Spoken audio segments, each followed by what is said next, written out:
दो खबरनामा लेकर आपका मेजबान रहमत कलीम आपकी खिदमत में हाजिर है। बुलेटिन का आगाज सुर्खियों के साथ। शाम होते ही जम्मू कश्मीर में ज़लज़ले के झटके किए गए महसूस। किसी भी मकाम पर जानी व माली नुकसान की नहीं है कोई इत्तला। अफगानिस्तान के फैजाबाद में था ज़लज़ले का मरकजी सेंटर।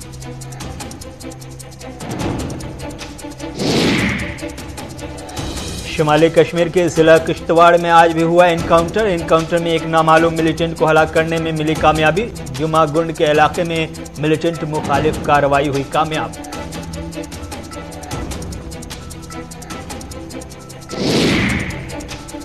माता वैष्णो देवी के मंदिर में भगदड़ से 12 अकीदतमंदों की हुई मौत। 15 अकीदतमंदों के जख्मी होने की खबर। तमाम की हालत मुस्तहकम। एलजी मनोज सिन्हा ने जख्मियों से की मुलाकात। जांच का हुक्म जारी।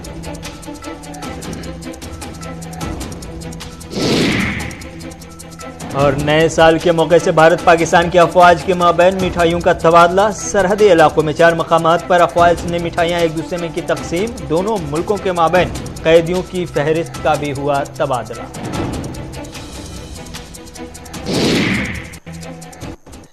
सुर्खियों के बाद खबरें तफसीलात के साथ। वादी कश्मीर के आज कई हिस्सों में करीब 7 बजे के आसपास ज़लज़ले के झटके महसूस किए गए। बताया जा रहा है कि इस ज़लज़ले का मरकजी सेंटर अफगानिस्तान और ताजिकिस्तान के सरहद के करीब फैजाबाद है। अफगानिस्तान में हुए इस ज़लज़ले का असर पाकिस्तान में हुआ, लेकिन हिंदुस्तान की बात करें तो जम्मू कश्मीर में भी इसका असर देखने को मिला है। जम्मू कश्मीर में इस ज़लज़ले की रफ्तार जो मापी गई है उसमें 6.45 बताया जा रहा है। डिजास्टर मैनेजमेंट कश्मीर की जानिब से इस खबर की तस्दीक करते हुए कहा गया है कि वादी कश्मीर में 6.45 की रफ्तार से रेक्टर स्केल पर इस ज़लज़ले के झटके की शिद्दत रिकॉर्ड की गई है। किसी भी किस्म के जानी व माली नुकसान की इत्तला नहीं है, ये अच्छी खबर है। लेकिन इसका सेंटर अफगानिस्तान था। पड़ोसी मुल्क पाकिस्तान पर भी इसका असर पड़ा है और साथ ही साथ जम्मू कश्मीर में भी कई मकामात पर ज़लज़ले के झटके महसूस किए गए हैं। लेकिन सबसे अच्छी बात यह रही कि इसमें अभी तक के किसी भी जानी या माली नुकसान की कोई खबर नहीं है।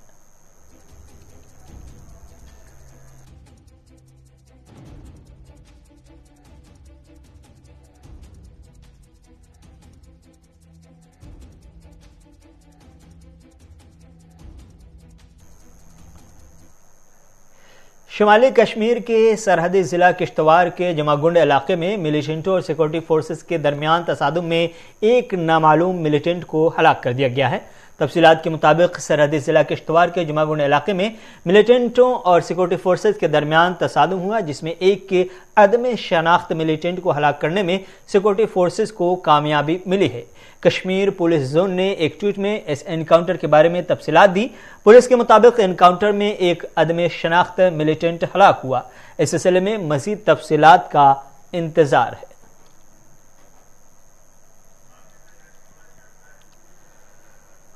आज नए साल का पहला दिन रहा और नए साल पर भारत पाकिस्तान के दरमियान मिठाई और मुबारकबादियों का तबादला देखने को मिला। भारत पाक सरहदों पर तैनात दोनों मुल्कों के जवानों ने एक दूसरे को नए साल के मौके से मिठाइयां दी और मुबारकबादियां भी पेश की। 4 मकामात ऐसे रहे जहां पर यह तस्वीर देखने को मिली कि दोनों मुल्कों के अफवाज ने एक दूसरे को मुबारकबादियां दी और नई ख्वाहिशात का तोहफा भी पेश किया। जिन 4 मकामात से मिठाइयों के तबादले की तस्वीरें हमें देखने को मिली हैं उनमें मेंढर, हॉट स्प्रिंग, चिकौटी, ओडी और तेतवाल का नाम भी शामिल है। इन मकामात पर मिठाइयों के तबादले का सिलसिला जारी रहे, हम सब की यही ख्वाहिश है। हालिया बरसों के दौरान हिंदुस्तान ने खित्ते में अमन सुकून को यकीनी बनाने के लिए इस तरह के जज्बे खैर सगाली के जरिए पाकिस्तान के साथ दो तरफा ताल्लुकात को खुशगवार और मजबूत बनाने की मुसलसल कोशिश की है। गुज़श्ता साल फरवरी में जंगबंदी के मुआहदे के बाद लाइन ऑफ कंट्रोल पर तवील अमन कायम है। लोगों ने लाइन ऑफ कंट्रोल के साथ देहात में अमन बरकरार रखने के लिए हिंदुस्तानी फौज की कोशिशों को सराहा है। यह इशारा ऐसी बहुत सी कोशिशों में से एक है जो जम्मू कश्मीर में अमन और तरक्की के हुसूल के लिए बनाया गया है। हिंदुस्तानी फौज की ये मुस्बत कोशिशें लाइन ऑफ कंट्रोल के साथ साथ सरहद पर भी अमन की वजह को आगे बढ़ाएंगी। लेकिन आज भारत पाकिस्तान के माबैन नए साल की मुबारकबादी और मिठाइयों का ही तबादला नहीं हुआ, बल्कि एक लिस्ट का भी तबादला हुआ है, जिस लिस्ट में यह बताया जाता है कि भारत के कितने शहरी पाकिस्तान में कैद हैं और पाकिस्तान के कितने कैदी भारत में हैं।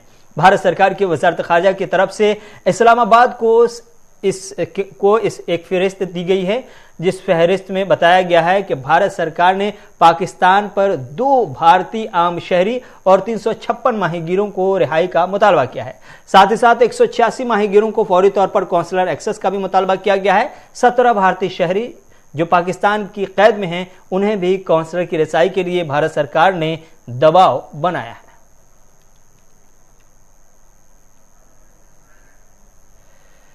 जम्मू कश्मीर में वाक़ माता वैष्णो देवी मंदिर में अचानक भगदड़ मच जाने के सबब वहां मौजूद 12 अकीदतमंदों की मौत हो गई है, जबकि 15 अफराद जख्मी बताए जा रहे हैं, जिनकी हालत मुस्तहकम है।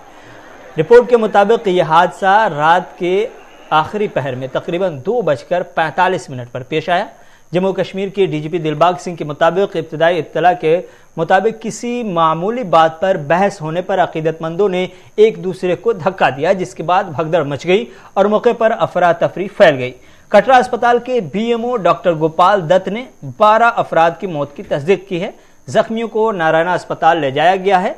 वहीं वाक़े की इत्तला के बाद मौके पर पहुंची पुलिस का कहना है कि सूरत हाल फिलहाल काबू में है।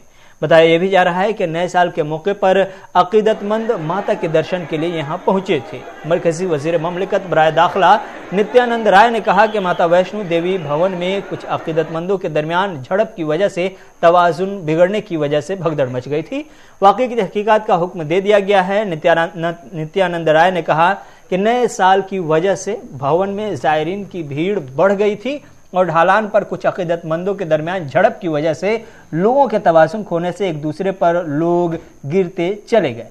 नित्यानंद राय ने कहा कि वाक़े की तहकीकात का हुक्म दिया जा चुका है। वज़ीर-ए-आज़म नरेंद्र मोदी खुद इस मामले में राब्ते कायम किए हुए हैं और सूरत हाल पर नजर रख रहे हैं। उन्होंने कहा कि अब वहां हालात मामूल पर आ रहे हैं। इंतजामात कायम करने के बाद तमाम अकीदतमंदों को दर्शन की इजाज़त दे दी गई है और किसी को भी वापस खाली हाथ नहीं भेजा गया है। एलजी मनोज सिन्हा ने भी आज जख्मियों से मुलाकात की और उन्होंने हालात जानने के बाद क्या कुछ मीडिया में कहा, वो भी सुन ली। किया गया लोगों को और 16 लोगों को अस्पताल लाया गया, जिसमें से 7 लोग डिस्चार्ज कर दिए गए। जी सर, अभी मैं देख करके आया हूँ 9 डिस्चार्ज हो गए। जो 7 लोग बचे हैं उसमें कुछ वेंटिलेटर पर हैं, लेकिन वो भी स्टेबल हैं। डॉक्टर कह रहे हैं कि ये भी ठीक हो जाएंगे। जी सर, घटना की जांच के निर्देश दे दिए गए हैं। प्रमुख सचिव गृह, एडीजी जम्मू और डिविजनल कमिश्नर जम्मू, ये तीनों जांच करके रिपोर्ट देंगे। मौत का कोई मुआवजा नहीं होता है, लेकिन श्राइन बोर्ड ने मृतकों के लिए 10 लाख रुपए और घायलों के लिए 2 लाख रुपए और उनको पहुंचाने का इंतजाम किए गए हैं। 12 डेड बॉडी में से 10 पहुंचा दी गई है, 2 लोग सुबह जाएंगे। जांच के बाद ही मैं समझता हूं कि चीजें स्पष्ट। सर, प्रधानमंत्री जी से आपकी बात हुई है? प्रधानमंत्री जी से बात यही होगी कि रेस्क्यू किया जाए, जो मदद है वो पहुंचाई जाए, लोगों का इलाज किया जाए, ये बात हुई है। और मुझे लगता है कि जांच के बाद फिर आगे की बात आप लोगों को की जाएगी। यात्रा किसकी लग रही है सर इसमें पूरे मामले में? मामले की जांच हो रही है। जांच के पहले कोई राय देना मैं समझता हूं ये न्याय की प्रक्रिया के खिलाफ है। यात्रा पुनः प्रारंभ हो गई है और श्रद्धालु यात्रा में भाग ले रहे हैं। Thank you. माता वैष्णो देवी में हुए इस हादसे से नाराज अकीदतमंदों ने इंतजामिया के खिलाफ एहतजाज मुजाहरा किया और कहा कि श्राइन बोर्ड की तरफ से कोई खास इंतजामात नहीं किए गए थे। पूरे अमन व अमान के साथ आरती को अंजाम दिया जाए, इसके लिए पुलिस की तैनाती भी मुनासिब अंदाज में नहीं थी। पुलिस के लाठीचार्ज की वजह से भगदड़ जैसा माहौल पैदा हुआ और फिर इंतजामिया ने भी सीधे दरवाजा खोल दिया था। जितनी तादाद में लोगों को आना आए, इसीलिए ये हादसा पेश आया। हम लोग बिल्कुल वही थे, बहुत बुरा हाल था। हमें 3 घंटे पहले आरती की वजह से बाहर बैठे थे, एक मैट लगी थे, हम इतनी बुरी कंडीशन में बैठे हैं वहाँ पे और उसके बाद कोई मैनेजमेंट नहीं थी। 2 घंटे उठाया और इतनी हाथ देने से उठाया, बच्चे गिरे पड़े थे, सामान और सबकी चीजें गिरी हुई थी, जूते गिरे हुए थे, लोग कूद के बंदरों की तरह जा रहे थे, इस तरह से रास्ते पार हो रहे थे। आप मौके पे थे, क्या कारण था यहाँ पे भगदड़? पुलिस वाला नहीं था भाई साहब, एक भी पुलिस वाला नहीं था वहाँ पे। तो भगदड़ मचने के क्या कारण थे वहाँ पे? भगदड़ मचने के वहाँ पे जगह नहीं, गाड़ियाँ बीच में अटकी हुई थी, लाठीचार्ज कर दिया, आते मिल के लाठीचार्ज कर दिया। तो भगदड़ होनी थी, यात्रा पर्ची नहीं रोकी। यहाँ से पता चल जाता है कि कितनी दुनिया जाने वाली है ऊपर यात्रा बस दिन होगी, इनको पता नहीं मैनेजमेंट ऊपर कैसा है। हुआ था, भीड़ इतनी ज्यादा थी, वहाँ पर इतनी बुरी हालत थी, बच्चे बेचारे दब रहे थे, साइन बोर्ड ने कोई कंट्रोल नहीं किया। 2.5-3 लाख 4 लाख आदमी ऊपर चला गया। अगर कैपेसिटी थी 50,000 आदमी की, 1 लाख आदमी की थी, उतने आदमी को रोकना चाहिए था ना। क्यों वहाँ अरेंजमेंट नहीं था? कोई बैरिकेडिंग नहीं थी, लोग जा रहे हैं। मैं रियलिटी बता रहा हूँ, कोई पर्ची चेक नहीं हो रही थी, कोई पर्ची चेक नहीं, कोई पर्ची चेक नहीं हो रही थी। जाते हो तो करो, साइन बोर्ड वालों के बस का कुछ नहीं था। वैष्णो देवी मंदिर में हुए जानका हादसे पर बीएसपी सुप्रीमो मायावती ने सवाल उठाते हुए इंतजामिया को हत्फ तनकीद बनाया है और कहा है कि इंतजामिया की नाकामी की वजह से इतना दर्दनाक और बड़ा हादसा पेश आया। इस नववर्ष के पहले दिन जम्मू कश्मीर के वैष्णो देवी मंदिर में दर्शन के दौरान जो वहां पर बहुत बड़ा हादसा हुआ है, जिसमें कई लोगों की मृत्यु हो गई है, व बड़ी संख्या में लोग वहां बुरी तरीके से घायल भी हो गए हैं। ये अति दुखद घटना है। कुदरत से मैं यही कामना करती हूँ, प्रार्थना करती हूँ कि इस दुख को सहन करने की पीड़ित परिवारों को हिम्मत व हौसला जरूर दे। लेकिन इस घटना को लेकर अति दुख इस बात का भी है कि अभी तक मीडिया के माध्यम से जो तथ्य सामने आ रहे हैं, तो उसमें सरकार की ज्यादा लापरवाही हमें नजर आ रही है। सरकार इस पर जरूर गंभीरता से चिंतन करे ताकि भविष्य में ऐसी घटना की कभी भी पुनरावृत्ति ना हो सके। उर्दू खबरनामा जारी है। वक्त है एक छोटे से तिजारती वक्फे का।